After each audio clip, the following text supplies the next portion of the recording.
voici la veille de votre départ pour le marathon pour tous et certainement que vous posez un certain nombre de questions.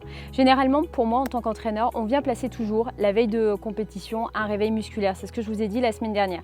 Bon, exceptionnellement là, le marathon étant donné qu'il a lieu le samedi soir, vous pouvez évidemment, pour ceux qui ne peuvent pas se déplacer ou ceux qui n'ont pas le temps la veille de la course, faire un réveil musculaire. Vous pouvez le placer le samedi matin, mais un mini réveil musculaire. Vous pouvez faire 10 à 15 minutes de réveil musculaire avec les gammes ainsi que 2-3 lignes droites.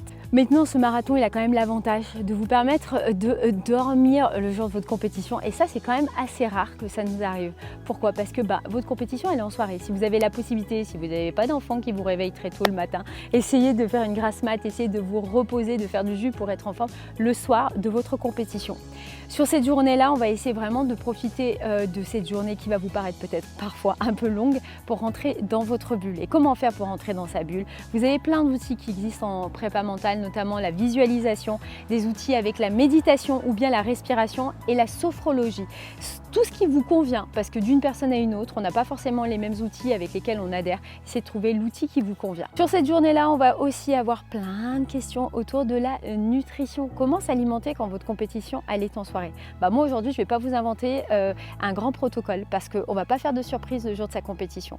Faites-vous confiance, vous avez utilisé des protocoles lorsque vous avez placé des sorties longues en soirée. Essayez de reproduire ce qui vous convient. Autant de coureurs il existe, autant de protocoles alimentaires il existe également. On essaye vraiment de répondre à nos besoins, pas besoin d'en faire moins, pas besoin d'en faire trop, de juste répondre aux besoins justement de son organisme. Et puis les heures vont défiler, puis à un moment donné on va se rapprocher du grand moment du départ. Et qu'est-ce qu'on fait? Est-ce qu'on fait un échauffement? On n'en fait pas. Ça va dépendre des conditions météo, mais généralement moi déjà je fais un réveil articulaire parce que je trouve que c'est important de venir remettre du mouvement dans son corps qui a été plutôt détendu dans la journée. Vous pouvez partir courir 5 minutes histoire de se mettre en mouvement, mais pas besoin de faire plus. 42 km c'est long, donc on aura tout le temps de venir se caler sur l'allure. Et si on n'arrive pas à se caler sur l'allure sur les premiers kilomètres, c'est pas grave. Pourquoi? Parce qu'en fait sur un marathon vous avez vraiment le temps durant les 42 km de venir vous caler sur l'allure. Si au départ vous zigzaguez, vous n'êtes pas dans votre allure, vous aurez tout le temps de le faire par la suite. Ça ne doit pas générer du stress supplémentaire. Et dans tous les cas, quand vous allez courir ce marathon, ça peut arriver à n'importe quel coureur d'avoir des moments difficiles. C'est pas parce que vous allez avoir un moment difficile durant votre course que votre course elle est finie pour autant. Ça arrive à n'importe qui. Pensez à la course de manière globale. Dans les moments difficiles, on serre les dents et on n'oublie pas tout ce qu'on aura engagé pendant cette prépa pour réussir cette course. À toutes les personnes qui croient en vous. Donc on essaye d'être concentré, d'être dans sa bulle pendant tout le parcours et de vivre cette expérience incroyable. Vous allez prendre le même départ que les plus grands marathoniens au monde, les Kipchoge, les meilleurs Français.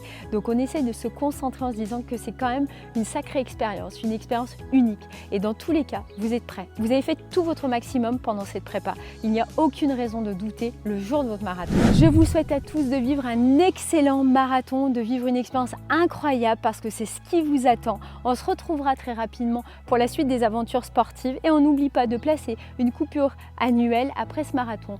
Et peut-être que vous êtes tous en train de vous dire mais de quoi elle nous parle? Peut-être que je vous le dirai au prochain épisode. Bye bye.